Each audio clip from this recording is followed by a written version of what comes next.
Welcome to Maker's Mark. Such an honor to have you with us today. And as we kick off your journey here on Star Hill Farm, I wanted to share a little bit about our founder's vision, because it was in part our founder's vision that has helped with our North Star, with our vision for the future. And I don't want to bore you with too much of the history, but the Samuels family, my ancestors, we've actually produced whiskey for hundreds of years. And thankfully, my grandparents, Bill and Margie Samuels, had the courage to walk away from a 160-year-old family legacy distillery. And they walked away from the T.W. Samuels 160-year family legacy because they didn't believe in it. The T.W. Samuels distillery, like all of the distilleries in Kentucky at that time, they all produced equally commodity whiskey. They were rough, aggressive, commodity, blow your ears off. And I actually have the property deed where in 1952, after walking away from that legacy, they paid $35,000 for this property. They started with 250 acres. Today we have almost 2,000 acres here in Marion County. The distillery today is a National Historic Landmark, but it sits on this much larger 1,100 acre working farm. And when they settled in the beginning, if we could go back in time and talk about their vision, what success looked like, it had nothing to do with creating a business. Their vision had nothing to do with a global aspiration. But if you could get them to articulate their vision, it was really all about the flavor vision. Within the laws of making bourbon, could you bring bourbon and good taste together?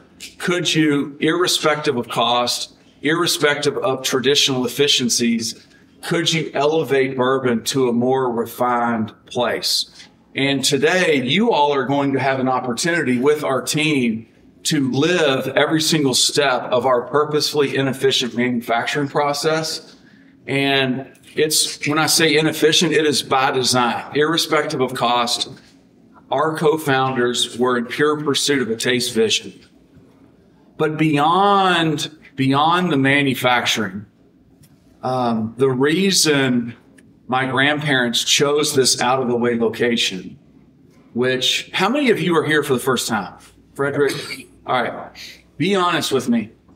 When you were driving here this morning down the one-lane country roads, how many of you were thinking, who would ever build a business this far out in the middle of nowhere?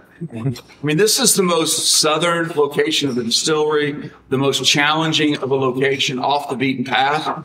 And I share that with you because in the beginning, my grandparents were very intentional on why they chose this location.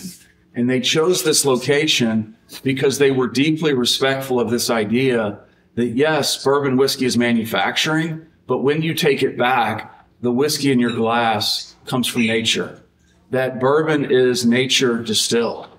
And you will, while you're here with us, beyond experiencing the distillery, you're going to get to experience Star Hill Farm and all of the work the team is leading to help push flavor boundaries while also ensuring the sustainability of nature for the next generation of whiskey lovers. They chose this site because of the water source. 12-acre spring-fed lake. You will get to taste whiskey right on the edge today of our water source. We pull 100,000 gallons of water out of our water source every single day. They also chose this location because they knew it was important. My grandfather knew it was important to build a personal relationship with the growers. And we have purchased our signature ingredients from the same family since the very beginning. And I think what you will find as you explore Star Hill Farm, and as we have, just through curiosity, in pursuit of trying to understand where flavor comes from, we have learned so very much about the evolution of wheat. You know, we're a wheated bourbon, and there was a sort of a milestone 50 years ago when a scientist that actually won a Nobel Prize, he's credited for feeding the world. For the first time, wheat was able to be bred to be shelf stable, but he took the flavor out. So we have been on a journey here at Star Hill Farm to bring the flavor back. And in the beginning, my grandparents, as they were experimenting with different potential flavoring grains, they baked loaves of bread in the family kitchen. And they walked away from the whiskey, the American whiskey tradition of rye as a flavoring grain, instead of celebrating soft red winter wheat. I actually have my grandmother's tasting notes where they would bake loaves of bread, exploring the potential flavor range of different varietals of wheat. And so we've preserved those tasting notes. And right here today on Star Hill Farm, if you look out these windows, we are growing several hundred acres of modern wheat varietals here on Star Hill Farm. We are role modeling regenerative farming practices in pursuit of flavor, while also beginning to demonstrate all of the environmental benefits. So on behalf of the Samuels family, on behalf of the entire team here at Maker's Mark and Star Hill Farm, I just want you to know how excited we are to have you here. I'm looking to, hope you see Chef here has been baking through the night, and would love to turn it over to Chef to share a little bit of how we're thinking about flavor with our signature grain and the flavor exploration of soft red winter wheat.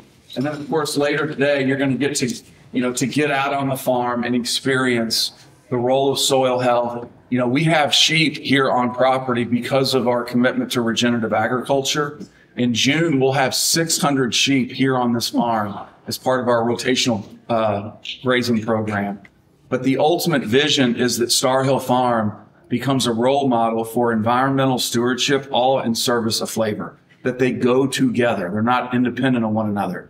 Through stewardship of nature, you achieve flavor.